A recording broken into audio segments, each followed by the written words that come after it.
I use the word hurt as a safe word to protect myself from the abuse and the sex trafficking, labor trafficking, and everything. But it was talked about in the family that the trafficking started when I was 3.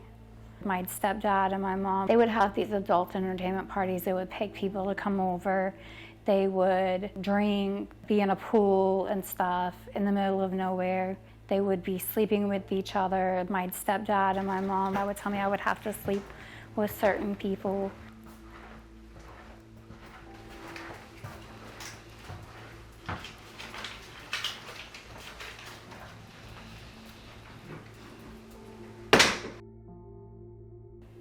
So I ran away, and my stepdad went looking for me as well.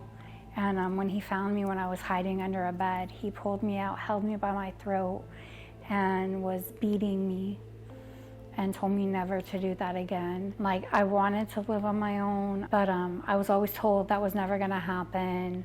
I was crazy, I was stupid. My children were taken away because I tried to get away from my mom. I was doing everything I needed to do, but it wasn't getting better because they were trying to get my mom the kids, because that was the retaliation of me leaving and trying to leave. The reason behind survivors actually having a mistrust. They don't just have a mistrust for individuals, but they have a mistrust for systems. Oftentimes when they've reached out for assistance, they've not been seen as a victim.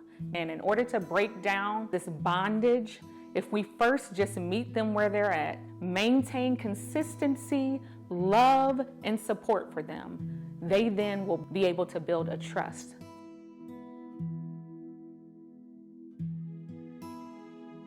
I ran into these 2 guys, and they were telling me about Pastor Gangster Eddie, aka Spider.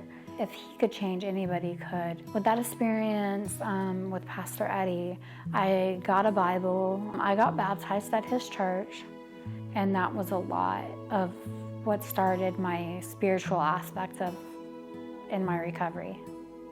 When I first became aware of Samaritan Village, I first got denied. When Dawn was almost not accepted into the program at Samaritan Village, it was really due to the challenges that presented themselves regarding her disability.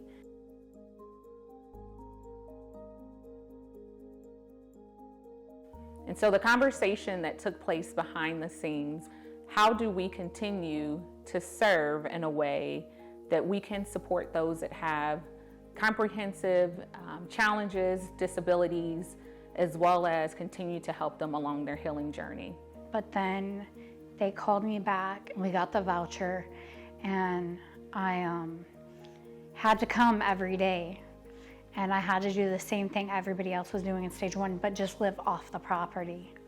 And so as a result of Dawn, as well as other participants that we had, the Safe Harbor program was actually created as a result. I'm gonna honestly say that they're all needed and to be used at the same time, because I've been in therapy and stuff before, and just one type of therapy or this therapy didn't do it, but having it all together at the same time really worked a difference.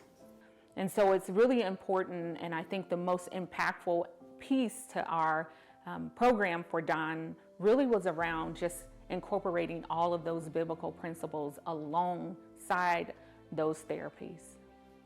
So I was never supposed to work or have my own job or anything.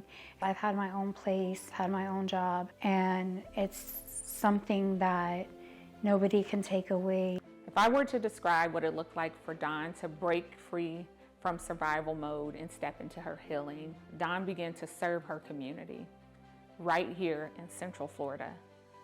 Dawn began to realize that her testimony had power, that her experience had truth. Dawn, when she did not have her beautiful smile that she has now, she would barely ever speak. She would barely ever even lift her head and smile. Now Dawn has confidence.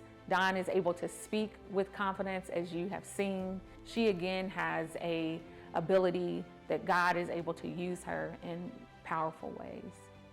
And so it's so very important for donors to understand their impact is generational.